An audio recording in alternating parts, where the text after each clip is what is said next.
শুধু তাদের এই গত 15.5 বছরের আমলে যার হিসাব বের হয়ে আসছে 26 লক্ষ কোটি টাকা, যা বাংলাদেশের বার্ষিক বাজেটের প্রায় 5 গুণ। দেশের সম্পদ শুধু বিদেশে যা পাচার করেছেন, আর দেশে যেখানেই তাদের হাড়িতে হাত ঢুকছে সেখানেই টাকার খনি। এই টাকা এরা পেল কোথায়? আমার একজন সম্মানিত সহকর্মী বলে গেছেন, তৎকালীন প্রধানমন্ত্রীর পিয়নের অ্যাকাউন্টে ছিল 450 কোটি টাকা। পিয়নের যদি এত টাকা হয়, মালিকের কত টাকা? হ্যাঁ, মালিকের টাকাও বের হয়ে আসতেছে। আপনাদের একেবারেই নিকটে রূপপুর পারমাণবিক কেন্দ্র, এখান থেকে মালিকের পরিবার শুধু একটা প্রকল্প থেকে 57,000 কোটি টাকা চুরি করেছে।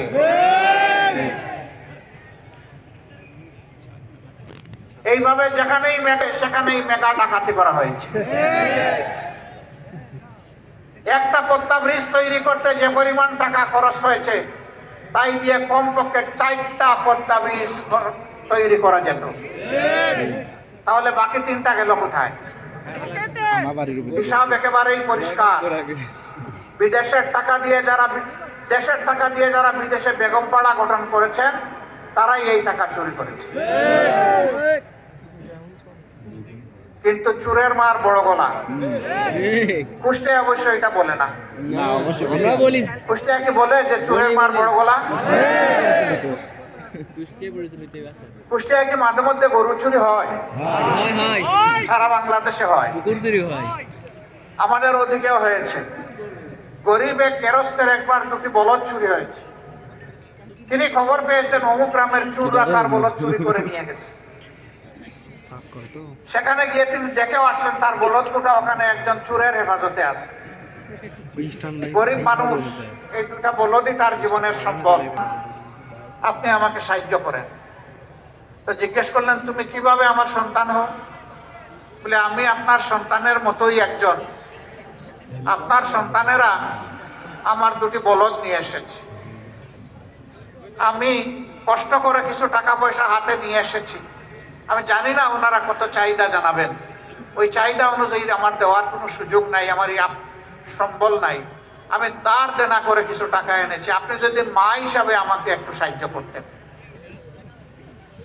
ওই মহিলা বলতেছে, বাবা এখন তো পায়ে ধরে মা বলতেছো, আমার সন্তানটা যদি গরুর রশি সহ ওখানে দড়া খাইতো, 2-4টা কি কম দিতা? তখন তো পিঠের উপরে সবগুলো একসাথে বসাইয়া দিতা। এমনকি অনেক জায়গায় তো গণপিটুনিতে জীবনও যায়। তখন যেমন তুমি কোনো কমতি করতে না, এখন পুরা হিসাব করে দিয়ে যাও এটা যারা চায়। এরাই বলে চুরের মার বড় গলা।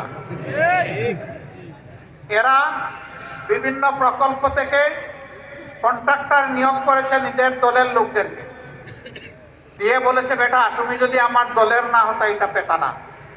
যেহেতু তুমি পেয়েছো, এতটুকু আমার আর এতটুকু তোমার, এরপরে যা বড় কাজ করো। প্রত্যেকটা প্রকল্পে এই কাজ করেছে। আমি আর মামু মিলে কারবার চালাইছি, এর বাইরে যায়নি। এইভাবে তারা দেশটাকে ফুকলা করেছে, ব্যাংকগুলাকে শেষ করে দিয়েছে।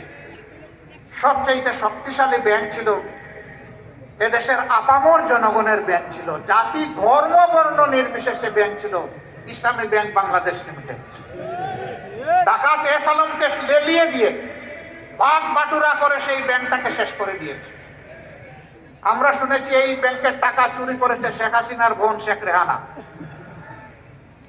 একই পরিবার। এখন এই চুরির দায়ে তারা লন্ডনেও ধরা খেয়েছে।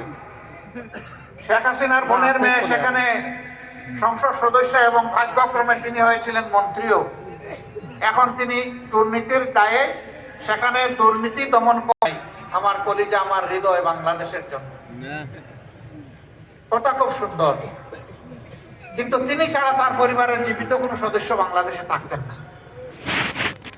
তিনি ছাড়া তার পরিবারের কোনো সদস্য, তার ছেলে, তার বোনের